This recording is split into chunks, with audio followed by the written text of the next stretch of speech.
Man, okay. Joey, he got into my so that I first of all want to say, bro, like I'm really enjoying this podcast, and everyone out there is like got their own like little subject. I'm gonna preface this with one thing. I'm gonna try and set the energy, okay? The opinions that I express on this particular episode or whenever I'm talking do not necessarily reflect the views and opinions of the Central Florida CE5 community, Right. of which we're there. We don't have leaders and we don't have any sort of like structure or anything. We're just a bunch of nerds and you know, I'll speak for myself. I'm just a weirdo who likes this stuff. But we I think that something I've noticed is that maybe a few of us do kind of like we're into the same stuff and like some of the red pills and some of like the foil hat conspiracy things. And I'll tell you from personal experience, bro, I find that stuff fun. Okay. So I might talk about some stuff that involves some politicians, that involves some politics. And I think like now's a good time because I'm not like when people talk about like the meme or the stereotype of like the QAnon, that you seen that meme boomer with a computer. Yeah. Like a dude sitting at a desk, like in space. Those people exist. Like I've met those people. I have met those people who are just as difficult to talk to regarding, let's say like QAnon or, you know, some of those other conspiracy theories. Like you almost kind of don't want to tell them like, yo, are you sure? Are you, you know, I don't know about all that. Like in the same way that someone on the left would be like very rigidly like, you know, Donald Trump say a misogynist and a womanizer and stuff like that, or to say the same thing about like any other kind of candidate. So I'm going to talk about some politicians, but I think we ought to talk about, to bring it back around to like our UFO and consciousness kind of theme is not to talk or to demonize or endorse any sort of one person. Like, no, we shouldn't elevate anybody on a pedestal. No politician, no nothing. Actually, the conference call I just got off was a little Central Florida organization that like helps candidates run for office. You know, like America First type people. Because dude, like Republican or Democrat, bro, this whole system is fueled by money and like cutthroatism and either side. So getting to the once in a while, and it's just like real life, man. It's like, you know, for most part, people are good, but there's definitely people that like spoil the bunch. But it's like in this media political swamp, if you will, you know, it's like there are some good people, but for the most part, like it's all driven by money. But to bring it back around to like, you know, our fun little group and our little, you know, think tank is like, well, how does ETs and UFOs come into this? And I'm also trying to let out to a little bit of like fear of like what people think of me, of approval. You got to watch a JP Sears TED talk. He's that redhead dude who's a satirist, and he does a TED talk about how he was a spiritual guru, life coach, and he couldn't talk about the fact that he wasn't okay. And so he learned to find humor in that. And he's like, bro, if you're not looking deep enough inside yourself, there's a wealth of material in there. But we need to ask ourselves. I love that, dude. Yeah, I think everybody here would really like it. He's a funny dude. Of course, he got demonetized by YouTube because, you know, he would make these jokes about like, you know, Bill Gates, a guy who basically stole material to, you know, stole the proprietary.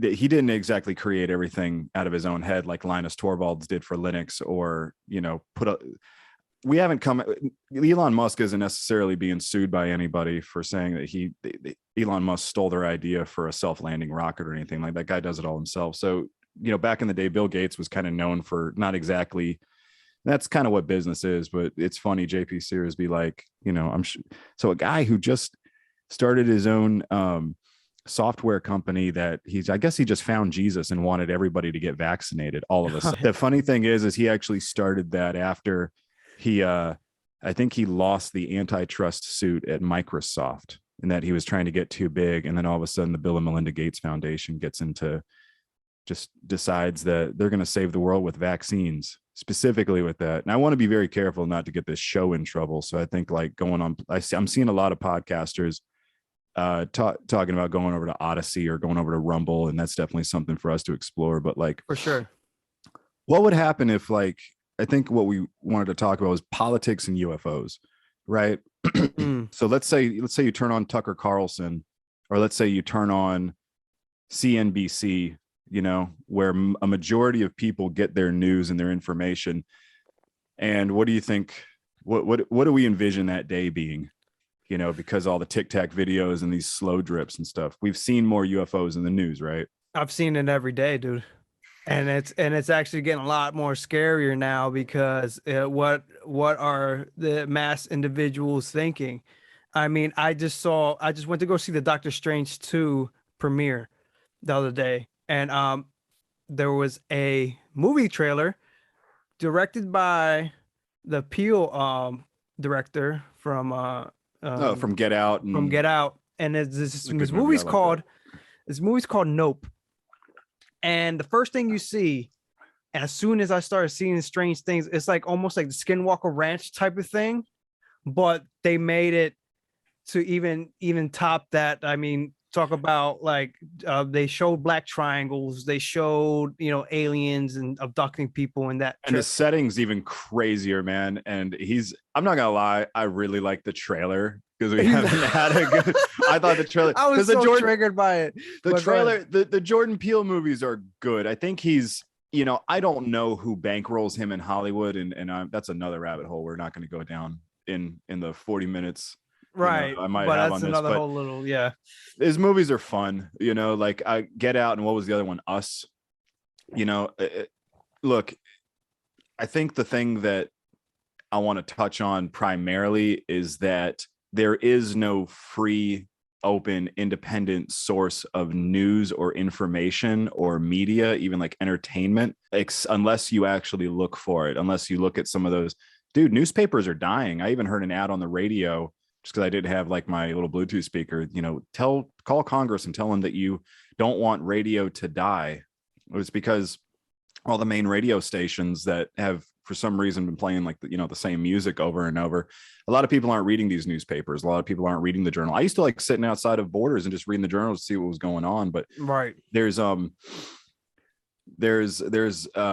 lot of people are moving over to, it's like Wall Street Journal is to YouTube as like the Independent Thinker or the American Thinker or some of these other independent publications are, and they're the ones that'll talk about things like the Hunter Biden laptop, which is suppressed by Twitter, which a recent poll showed that a lot of people would have I think one in every three, I think about 30% of people, or maybe 10%, check me on that, would have changed their vote given that new information. So I think something that everyone can agree upon is that the information that is presented to us by the mainstream media is tightly controlled and regulated.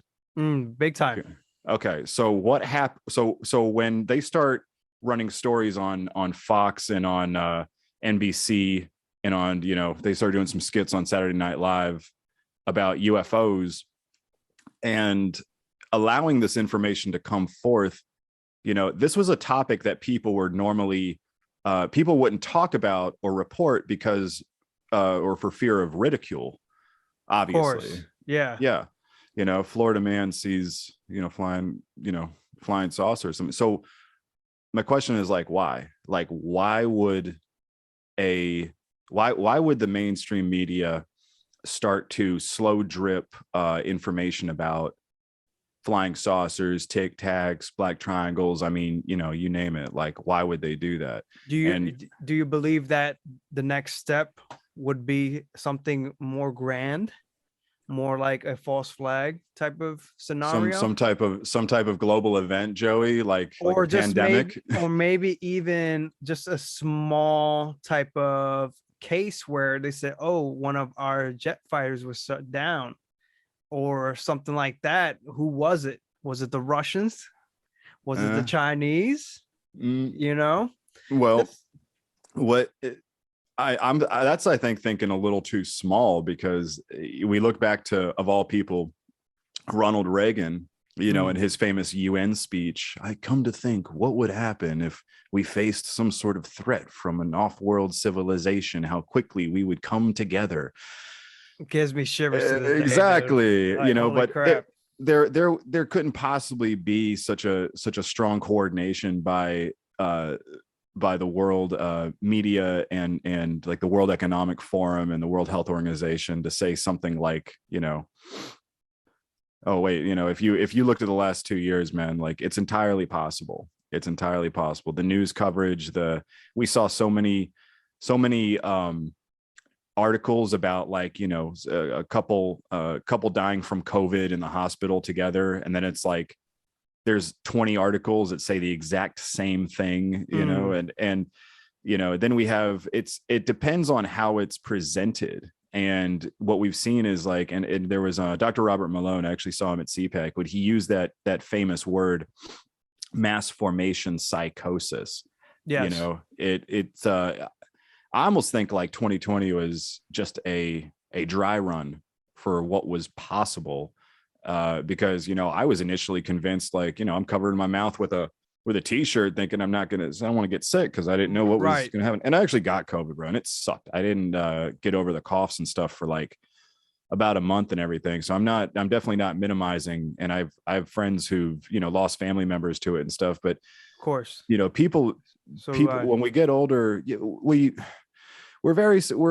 it's the human body is miraculous. So it's amazing we survive anything. But with like UFOs, with that, let's just take some examples. Okay. Let's just assume that the mainstream news outlets who are totally on the side of good and would never lie to us, right? Suddenly decide after all this time that they are going to report on something that could create a great deal of hysteria, and that would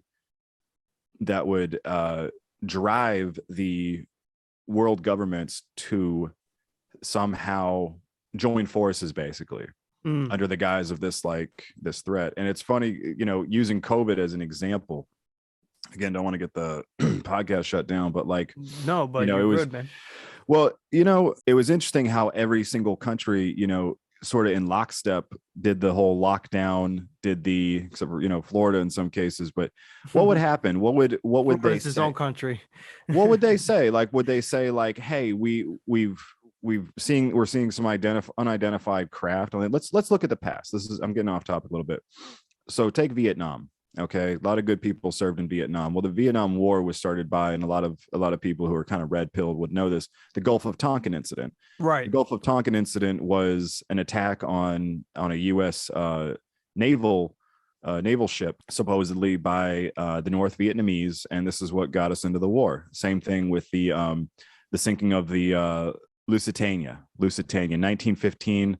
American citizens increasingly came to see Germany as the aggressor in Europe. Okay, so this is something that has now been regarded as, and this is Wikipedia, which, guys, you can't really trust Wikipedia so much. Now you can look up to see what the usually the global consensus is on a certain issue, but the Lusitania was sank, and that was the event that got us into World War I. In World War II, obviously, we had Pearl Harbor. Right. And it is now, if you read a book called Crimes and Cover-Ups in American Politics, it is now widely understood and accepted that FDR did everything in his power to provoke Japan into that attack. Right. And obviously my grandfather is a veteran of World War II, and I'm sure many people listening probably are. They did everything to basically push them into a corner. And then, of course, Americans died as a result in an awful attack, and lives were lost. And the thing is that there's and then we enter World War II, in which a lot of brave men gave their lives for it. But the thing is that before that, America had no interest in getting into World War I. America had no interest in getting involved in World War II. America didn't have any interest in getting involved in Vietnam. But I just named 3 separate incidences, which have now been I hate to use the word debunked, but have now it's been accepted that these were not just simply an aggressive, unprovoked attack by a foreign enemy. Right. There was some type of malicious start. The Lusitania, actually, I believe, was intentionally told to enter into what? No, actually, what it was there was a blockade. Basically German U-boats and ships were sinking any sort of craft that were coming through to supply the enemy. Similar to, we probably hear about people supplying Ukraine, or America supplying Ukraine right now. Right. So what happened is there were actually passengers on board. So it was actually a passenger ship, but it actually contained. It looked as though it was carrying munitions. It was carrying war supplies. And so, of course, what does a country at war do when a vessel is entering into what's essentially a war zone? Is they sink it. Well, there were American citizens on board, so this was cause enough to enter war. Or and this is one that really chokes me up still thinking about it, and some people aren't even maybe old enough to remember, but 9/11. So we've got World War One. We got the sinking of the avoidable sinking of Lusitania. We've got World War II, which was the avoidable attack on Pearl Harbor. We've got 9/11, okay, which was Saddam Hussein, weapons of mass destruction. Where have these weapons of mass destruction been? Have you seen that video of Saddam Hussein saying to that one that judge of his country, that I guess it was international judge or something for Iraq? I don't know what he was, but he was sentencing of Saddam to death, and he was saying, "You're the American dog. You're with the American dog. You're submissive to the Americans. You're selling out your country." And Saddam was like, I heard a guy say one time, and I'm not saying the guy was a great person. He's not, okay, or that he didn't, someone who lived a very violent life, dies a typically an expectedly violent death. But right, by the same token, it's like, do it for the things. It's like when Donald Trump bombed what's his name, Soleimani.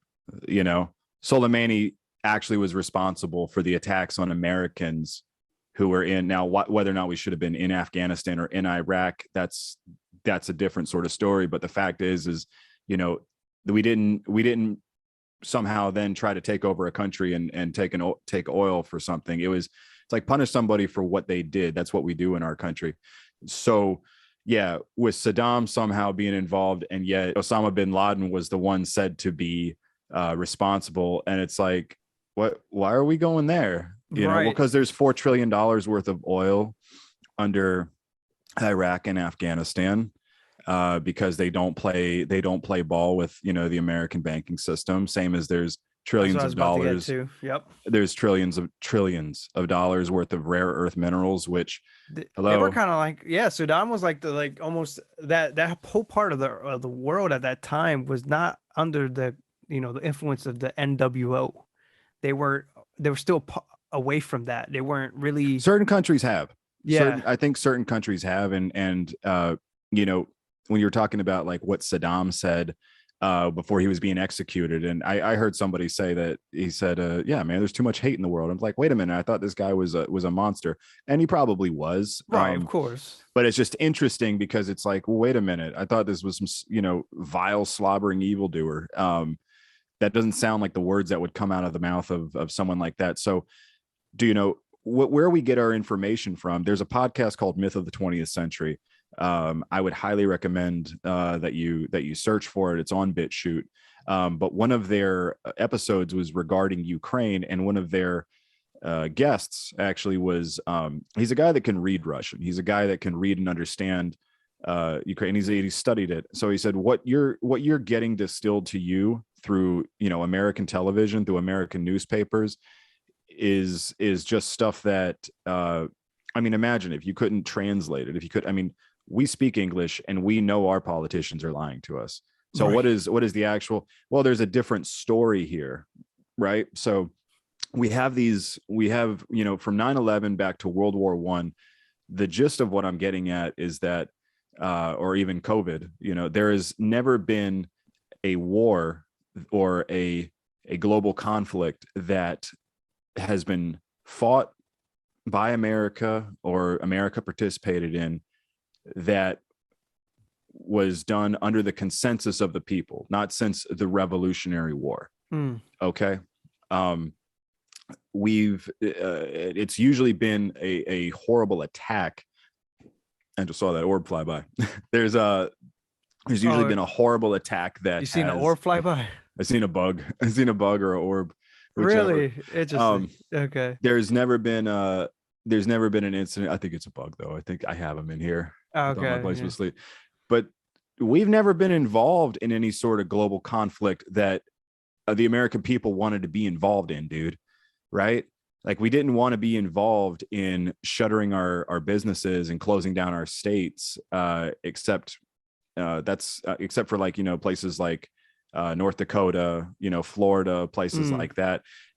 Because and then anybody who spoke out against it was, labeled, a killer. You don't care about people. So what happens if like there's a new global threat, which involves, I'm going to do the ancient aliens, aliens. What would that look like? Well, first of all, we're just going to assume that the media behemoth is, after everything that we just talked about, now all of a sudden has decided to turn over a new leaf and is going to be telling us the truth about everything. Right.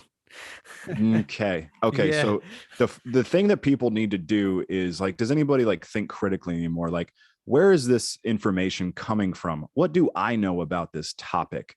Have I ever looked into Barney and Betty Hill as the one because she's the UFC fighter who told Joe Rogan, oh my God, I didn't tell you on that whole podcast. Like my grandparents were the Barney and Betty Hill incident, talked about them being abducted. Or I didn't see that one. I need to check that out. So those are her grandparents. And there was there's another one. You've heard me in the group chat talking about Travis. Travis, what's it? You can find a video about him on I think Prime. I think I do remember you saying that one. Okay. Search Travis Walton in or on Joe Rogan or something. But yeah, all these years later, and he's coming out and he's telling a story, and he's like, yeah, we saw some light in the woods, and I got a little too close to it, and my friends took off, and then they tried to, local sheriff tried to charge his friends with his murder because he disappeared. They were like, we're going to execute you guys, and he just reappears 3 days later. Well, the guy's still alive, and the guy's got kids, and the guy's never changed his story. A lot like Bob Lazar, a lot like these other people. So the thing for people, the thing that I suffered from the most was my lack of ability to think critically, and especially in the age of social media. You've seen that meme, remove old thing, and I support the latest thing, right? That even like Elon Musk is talking about. It's really scary, man, because it's so easy we're very social creatures. And so I think, and that's actually something that JP Sears talks about is, and this is different from acceptance, but we very much seek approval. And so I think a lot of us start to, I'm sure a lot of people too, like we were seeking approval in saying like, oh yeah, I totally want to, go fight terrorism or go fight Nazis, or now you're going to go fight aliens. Like you're going to, without actually understanding like the whole ball of wax, or yes, I'm all for, whatever it is, whatever the subject is, without ever actually saying like, do I understand this topic well enough? I'm ready to kind of kick it up a notch, dude. Can we just, like, we're not live.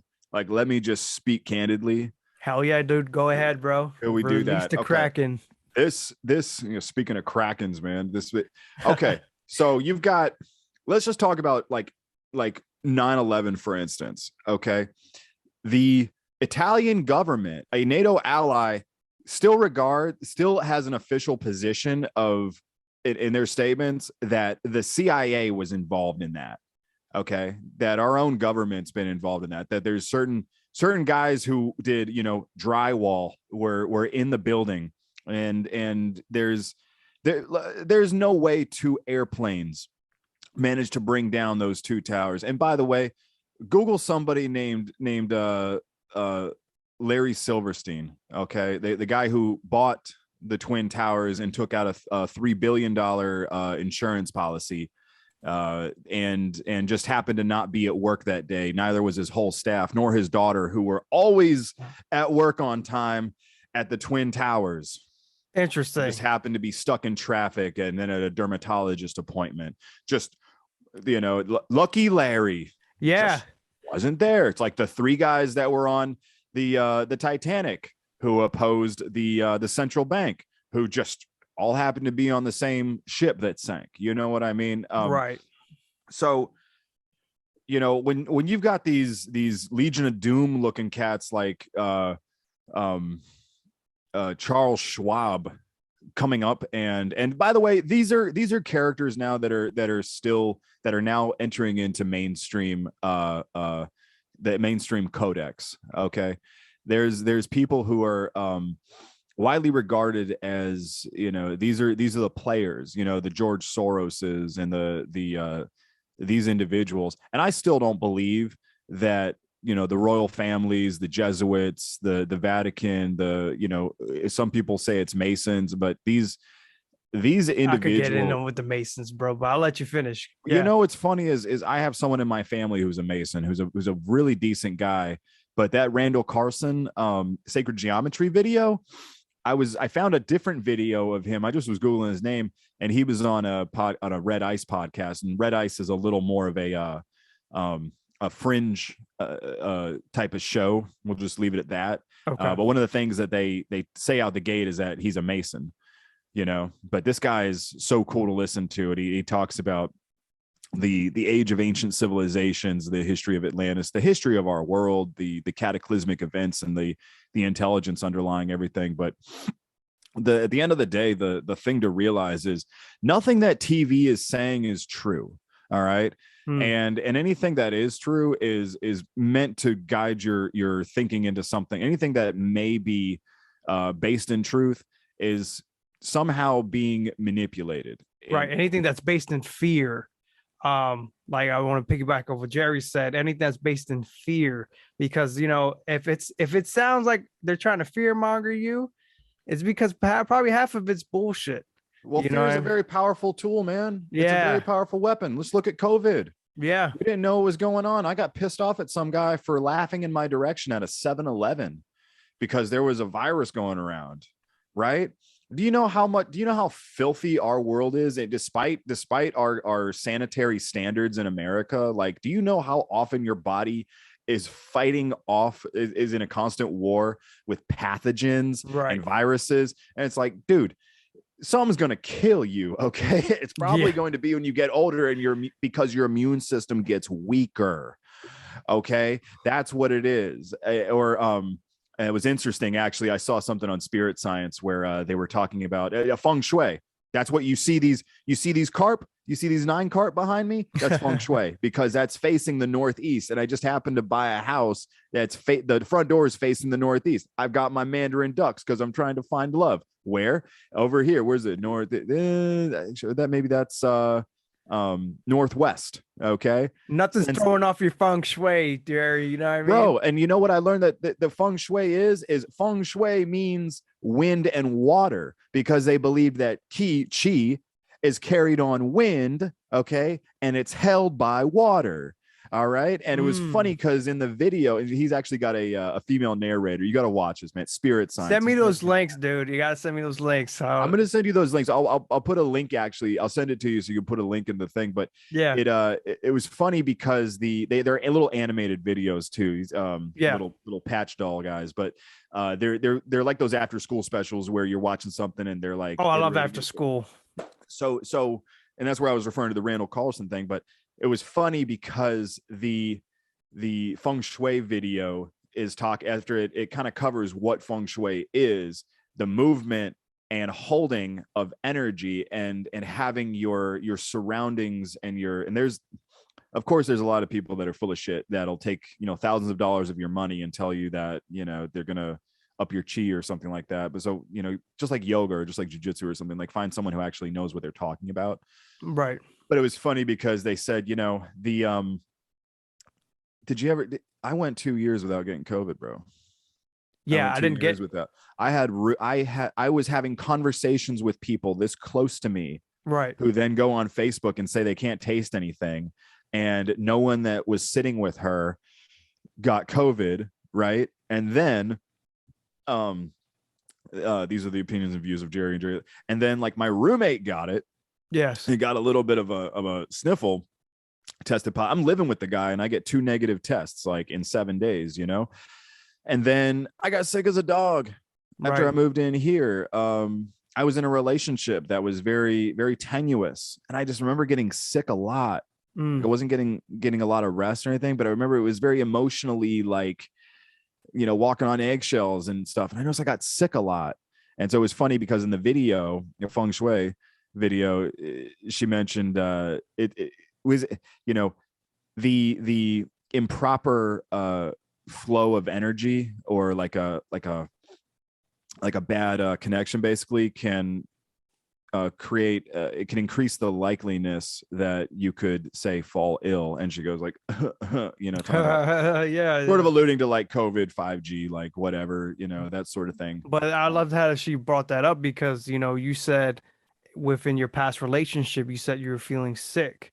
So imagine, I don't know what, you know, what your I actually got relationship sick. was. I actually got sick a lot because there was a lack of healthy communication where honesty and open-minded and honesty and openness and transparency could be like available, you know. And it's interesting that, and also back here in my property, I get, you know, feng shui, wind, water, there's a bunch of water flowing in the back. There's a stream that flows, and my auspicious like good directions like west, and then there would be we'll see, there's west, there's southwest, there's south, and there's southeast, you know, because I'm in the west group, right? There's water that flows behind there.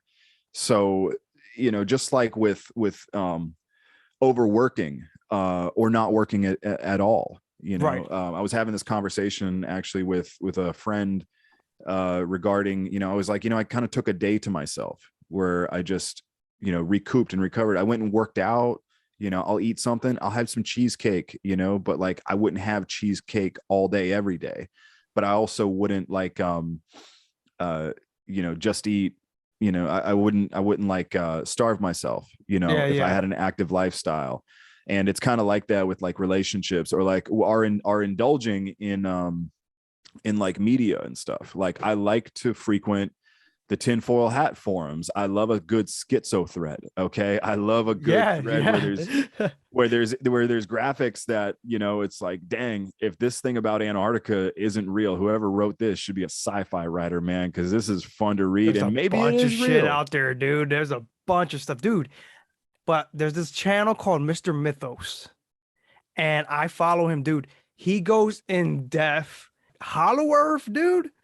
Hollow Earth seems more interesting, and it's someone fucking would probably insane. someone would be listening to this and be like, the Earth's not hollow. It's like, I don't think that's what they're talking about. I think they're talking about the subterranean cave systems. I was watching on Spirit Science the Sumerian epic, which is like their 2-hour movie, and the whole thing about like aliens creating humans to mine gold was somehow because their planet was like further out than Pluto. Like it would have this enormous orbit, and so this like 10th planet was like but like the thing about Hollow Earth is I think it could, what they were saying was that there was the planet was very warm, so when it was farther away from the sun, like it got cold as shit. Like it got like really cold on there when it'd be far away from the sun, you know. But the thing is they supposedly they survived because the contents of the planet was like it was very hot, and like in Antarctica,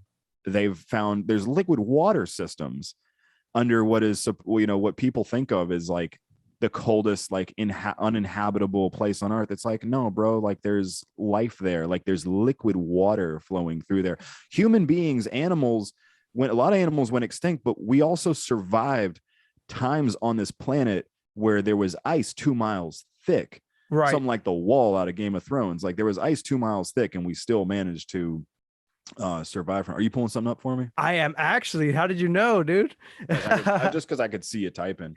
Yeah. No. Am I coming through okay? Yeah, no, you're looking great, dude. I was actually trying to like look for this this map it's almost like 1,000-year map.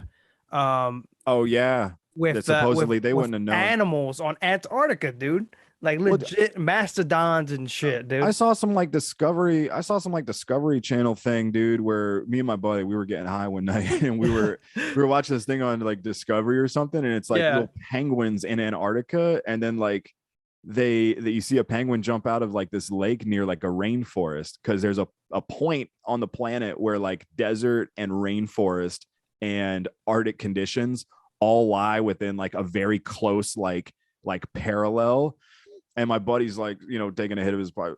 That's where the aliens are, bro. Like, it was bizarre seeing a penguin right in a rainforest, right? But just I got it because, right here, Jerry. I'm gonna share it with you. Okay. Share screen. Well, with the Randall Carlson after school special, the Randall Carlson after school special, talking about sacred geometry and stuff, you know, the dimensions of the pyramid are a perfect scale model of our planet. And it takes the length of one of the sides of the pyramid, that is the length of which the earth spins in 1 second to cover. It's crazy. It's like every 2 seconds the earth spins the exact the length of the pyramid from the base to the top where it used to have a socle and stuff. You're telling me slaves in loincloths built that? Okay, buddy. Yeah, right. Sure. Hey, dude, but like, look at this. Like, it gets even. I know I can't cut a length of board the right way. It gets crazier because you know, Jimmy from he has a channel too. I'm gonna link you the channel. I'm gonna link all the channels we talk about in this episode, because there's a guy named Jimmy, and he has this YouTube channel. He goes to the pyramids of Giza, and he I think it was within his channel, he explains that there was these like bowls that looked like they were like bowls of I would say monitors, like monitors, like our monitors, like of sound. And Right. and they were huge, and they were all around these pyramids. So at one point, I do remember hearing, I don't know where I heard this from, I'm gonna have to check my sources, but apparently there's a theory out there that they use sound to move the blocks. But no, it's insane. I could see that. I could see water coming into play in some way too, with well, they say that the pyramids were covered in limestone too. Right. And the thing that just came to my mind was, you know how the Earth's on a tilt, right? Right. And all of our system of measurements are around, like, you know, 360 degrees. There's 365 days in a year. Well, the reason the Earth is on a tilt is there's this theory that something big impacted it, and what does it do? It leans it over a little bit, and it actually extended the length of a year by 5 days. So the idea is that the original length of a year on planet Earth was 360 days.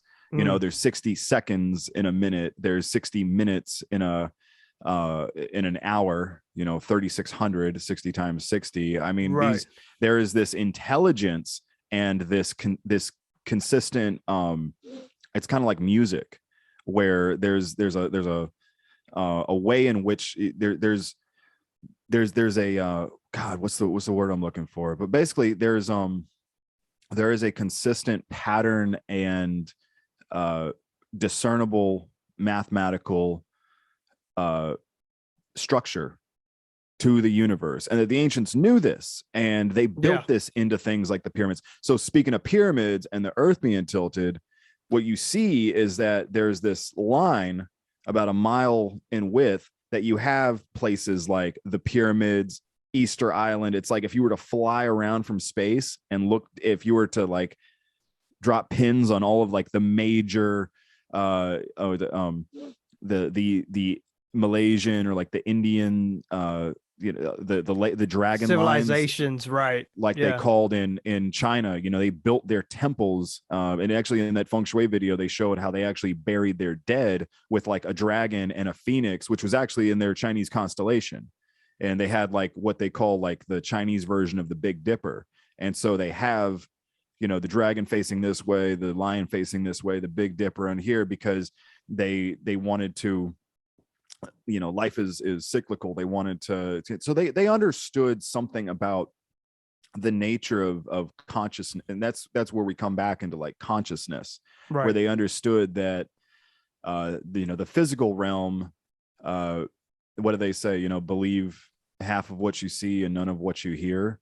What did Tesla say? When you start to understand the non-physical, because we base everything on, our rare earth minerals. I get this, if I get this rock that's hard to find, and if I can process it to a certain degree, I can make a machine that can make, these little rocks, fit smaller onto a silicon board. And then, but like you were saying with like sound and water. Yeah. And did you know that like I'm doing this like rabbit trail thing, I'm going off the original languages, like some of the older languages, like in Sanskrit and stuff, where they actually believe, like in the Anunnaki, the Sumerian epic, Right. where they came and they kind of landed in Sumeria, that some of the earliest languages that archaeologists have been able to find, spoken languages, resemble bird calls. Interesting. Like with whistles and like like those type of sounds. Mm-hmm. Yeah, what like bird sounds. There's there's so much we don't understand, man. The share thing. Oh yeah, you got okay. No, yeah, no. It's the map is this is the map, and apparently this is a part. A part of South America coming in, and then this is also like Antarctica, and there's So do you think John Kerry and the Pope went down there just because they're good friends? They're just good friends, Hey, so let's talk about what Ryan showed us on his airport traffic thing. That was very interesting about the airport traffic when he showed us Antarctica. It looked like a dead zone, completely no fly zone.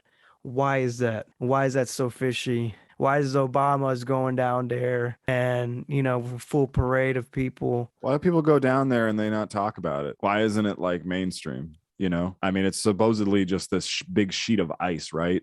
That no government has, staked a claim to. But it's been talked about throughout years. Admiral Richard Byrd. Admiral Byrd and it's like the Fitbit, the Google Fitbit thing, where they showed around the world where people were using their Fitbits, and then some people Googled Antarctica and they found that there were people walking around under the ice in Antarctica. Like, hey, this is bizarre. What I did not know that, dude. No way. And then Google made them take it off. No fucking way, dude. I gotta look this up, dude. Yeah, we don't want you to talk. Oh yeah. They were like, hey man, we found some Fitbit activity. Where? The middle of Antarctica under some hole. You're gonna have to take that down. Why? Just do it, like wow, I have to look that thread up. Is it on Reddit? I don't use Reddit. Do you think the Masons I don't think the Masons are at the top of anything. I would love to show you a book that you should read. It's called Edithorpa. And it's actually connects to a lot what we were just talking about. It talks about Hollow Earth. And Edithorpa is an old book that was based on in the 1800s. So there's this guy. It looks like that's the name of a guy, Edithorpa, 1911 to 1985. It was, let me see. Or is he the author? So Edithorpa is the name of the book. Let me see. Edithorpa. So there's a lot of good people that are Masons. Right. that are close to their religion, their family. It's like I'd be hard pressed to believe. But I asked a Catholic priest one time. I said, "Hey man, what's the deal with the Jesuits, bro? Like really, because you can Google this, or you can just plug into YouTube a video of an hour of quotes by everyone from Napoleon Bonaparte to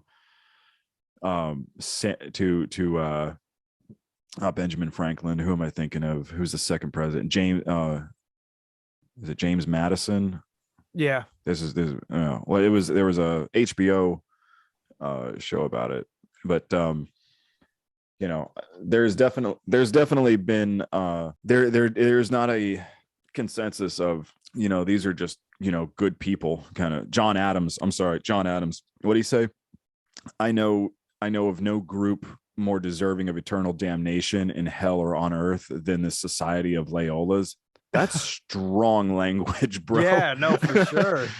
I mean, there's not and you know, that's another thing about like that's another thing about like sorry, I just got a call coming in. What were you gonna say, Joey? No, you're good. So I'm just gonna share this real quick. Well, let me finish my thought real quick. That Yeah, Catholic priest, I asked him, and he was like, "Oh yeah, there were definitely Jesuits who were off the wall, you know, but there were yeah, some that were good." I was like, "Well, yeah, I mean, you got some presidents that did some good stuff, but you know, a lot of them are also they're all Masons, you know, they're all a lot of them are, you know, skull and bones type people. So it's like, you know, is it Game of Thrones? Like, does a bad person do good things once in a while? But I mean, that's some strong language coming from a very intelligent, uh, you know, person in history who himself was probably a Mason, you right. know. So we can't really tell like what is true and what is not. But I mean, if these are real quotes from real people, you know, we have to dig through and try to find. But then, you know, you still got people that say that like the pyramids were built by slaves, right? Right. Give me a break. Yeah. What were you gonna say? So Edithorpa, I this is one of my all-time favorite books, by the way, in the history of books since the Emerald Tablets. And this is why, because this book gets really freaking weird, and it goes real into detail of this subterranean world. I mean, plots. I mean, and we're talking about physics. And this happened in the 1800s. So John Uri Lloyd made so quick story. He was made contact with a man that was named the man with no name or something like that. He's saying, I was once a man that lived in New York at this time, and I've gone missing, whatever. And he actually he was making a tabloid about anti Mason remarks. And one night he was visited by four hooded men, and they said, "Hey, you know, we're sending you somewhere. You know, we're gonna change your appearance, whatever." They change his appearance. They make him look old. I mean, they transmute all this stuff to make him look old. And they had a doppelganger. They threw it into this lake, and they said, "Oh, that was the guy." So they send him off to this quest into an area near Mammoth Cave at Kentucky. And they send him to that quest with this guy. And lo and behold, they get to this area, this cave, right? And he meets this being that has no eyes. It's almost a subterranean looking like This looks like some indie comic I read. Yeah, it's crazy. yeah, and he but this being actually takes him in to this subterranean world where there's huge mushrooms the size of trees. There's all these beings of different, you know, different looking beings. Gravity gets different within inside the earth. And at one point at the end of towards the end of the story, just to make it short, they get to a point in the earth where they cannot move. And he says, you have to use your mind to get to the other side of where we need to go. And he says, this is where the point of mind over matter comes to the point. So there's actually a point in the earth where he says there's a point where matter cannot move, and only your mind can move yourself to that other point. So they're floating within inside the earth to the other side of where they needed to go. And at that point, the book ends because he says there are more discoveries for you to find out. But he actually ended up going into the Shambhala, that area, but he did not write about it on purpose. A book that has been asked about through scientific scholars. Dude, it gets fucking crazy. And I recommend this book because if you're a truth seeker, this is huge. This is a huge book that's very old.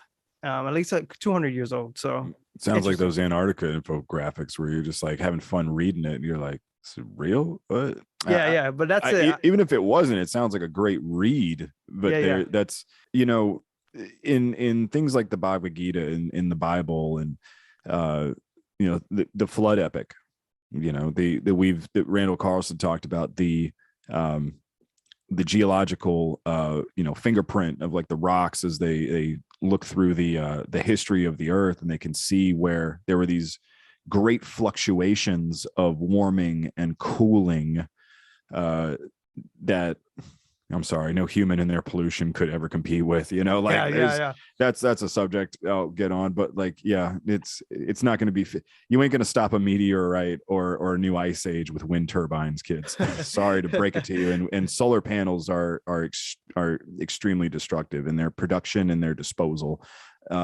more so than fossil fuels, until we can get to a place where, I mean, you know, you let somebody like an independent person like Elon Musk try to, you know, get a better form of energy, but what if he released free energy? He'd get assassinated before they do that. Would he do that? There's too much money to be made, man. I think he probably knows a lot more than he lets on. Like, I think he's big on the meme culture. I think he's very, very, very red pilled. But I think that he, and I'll just go, this is just my opinion, but I think even people like Donald Trump, you know, where they're, you can't just bulldoze a group or a country whose, you know, beliefs and way of doing things is one way, but what you can do is sort of negotiate in a way that serves both sides, sort of like he did with the peace. One of the things that got him a Nobel Peace Prize nomination was the ending of the conflict between the Serbians and is it Serbia and Kosovo. You know, or just say, you know what, no one's going to get any more money. Well, and all of a sudden nobody's fighting anymore because, you know, the money's more important than you see things like that. And I don't know anything about the Masons, but you know, the notion that our world and that the world religions have all discussed, the Tibetan Book of the Dead, the Egyptian books of magic, like all these sort of things, like there's it seems like there's been a concerted effort to sort of fearmonger people away from discovering their true nature, you know, the nature of the world around them. I mean, I feel like my plants are happy just sitting out there meditating with them. Like there's definitely more to our world than we realize. And it's not going to be something that we can discover by, you know, scrolling on our phone screens. Like it's even gotten more difficult for me to hold my attention to read a book sometimes because of how much I've noticed my attention span, you know, has decreased. And so now we have to work harder to do. And when our ability to think critically and our attention span starts to like shrivel up like a muscle, you know, it takes more effort to get back to the place where we could do that. And that's sort of like what in the Sumerian epic, that's sort of like what they say about, if you buy into it, like the people from Mars who were, you know, very disconnected from source and spirit and trying to make an artificial Merkaba and, you know, eventually crashed Atlantis. You know, they crashed the party, they burned the house down. You know, you're talking about, maybe that's what CERN is they're like, you know, tapping into that part of the non-physical world where, you know, they look up the what was it? What was that declassified CIA thing? It's on the guys that made binaural beats. This is the Monroe Institute. That's it. The Monroe Institute. They had so the Monroe experiential expanded consciousness meditation. Robert Monroe, the idea of the holographic universe. This was all stuff that was commissioned by the CIA and that was studied. And you can actually still find some of the audio things on YouTube. They like play like some sounds of waves and whatnot. Yeah. You know, and what you do is you like conscientiously try to put away your physical body. And what you're doing is you're you're sort of venturing out, kind of like what we do with the CE5, where we move throughout, and like what you talked about, you move through your consciousness. Right. You move about instead of Marilyn Monroe. That's not what I'm looking for. But That you're one's an interesting one too. yeah, U.S. Army funded astral projection and hypnosis research in the 80s. Hell yeah, they did. How Yep. about astral projection? The idea that you can Contact extraterrestrials. and- we've heard people talk about like regrowing hemisync. This is it. Okay. And this is from like, Oh, not found. Sorry. Yeah, interesting. like hemisync. Why? You can Why not found? You know? probably somebody probably let their hosting run out, but yeah, here I could just Google that. Yeah, and so of course, he kind of privatized it. But you can we're kind of running out of time here, but definitely search YouTube and search Robert Monroe and him talking about his experience with the practice of astral projection, of deliberate meditation, astral projection. I just remember this one story. He said he was in Saigon or Vietnam, and he's like, what most people do when they astral project, I don't know, we do it when we dream or whatever, but he said most people never leave their house. He said the ghosts you're going into this other realm, and he said like the ghosts of the dead in Vietnam or wherever he was, he said, you know what they do? The same thing they did when they were alive. They're just sitting in their apartment eating their noodles. They're never really going up and above. Like they're never wellness. Yeah, it's very tame, but definitely try to see if you could read the declassified. You want a good read, bro? Go look up the Robert Monroe hemisync, or the Monroe Institute declassified CIA documents, because it's just as mind-blowing as this thing you talked about. I need to do that. There's got to be a whole thing on here. Here it is. The CIA. There's a CIA reading room. Yeah, there's a lot of cool, just even if you're just a nerd and you just want to read something super interesting, and maybe if you're kind of looking to get into meditation and want something a little different, or some sort of guided, there's still some freebies out there, or just listening to what Monroe's experience were. Hey doggy, just listening to what his experience was. But this was a fully funded CIA project with the idea of astral projection and non-locality through the use of your own mind, like you were talking about. And I'm going to look that book up, Edithorpa. So I also took a long nap today and have had some caffeine, so I'm probably going to be up for a little while. But thank you, Joey. This was fun. It was awesome, bro. This is the We Are One podcast with Jerry, and hopefully we get more with you soon, brother. Talk to you soon, guys. Be easy. Love and light. Namaste. Love and light.